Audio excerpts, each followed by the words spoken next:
ரகு, இந்தா பத்திரிக்கை. எனக்கு அடுத்த மாசம் கல்யாணம். தயவு செய்து வந்துராத. உன்னை காதலிச்சதே நான் செய்த பெரிய தப்பு. நான் எதிர்பார்க்கற மாதிரி நீ இல்ல. சில பேரை பார்த்த உடனே பிடிக்கும், சில பேரை பழகினா பிடிக்கும். ஆனா உன்னை பழகின பிறகு கூட பிடிக்க மாட்டேங்குது. எனக்கு பிடிச்ச மாதிரி உன்னை நீ மாத்திக்கல. அதனால எனக்கு பிடிச்ச மாதிரி நல்ல மாப்பிள்ளை கிடைச்சிருக்கான். உடனே நானும் ஓகே சொல்லிட்டேன்.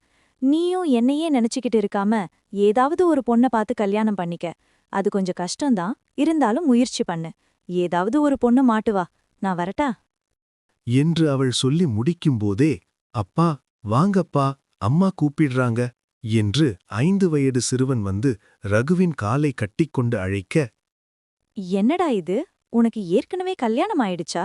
அதிர்ச்சியில் திவ்யா கேட்க, ஆமாம் திவ்யா, 6 வருஷம் முன்னாடியே எனக்கு கல்யாணம் ஆயிடுச்சு. ஒரு பையனும் வீட்டுல ஒரு குட்டி பாப்பாவும் இருக்கு. அவனுக்கு அதிர்ச்சி கொடுக்க வந்த திவ்யாவுக்குத்தான் இப்போது மயக்கம் வந்து கொண்டிருந்தது. எழுத்து சரவணன் சூர்யா.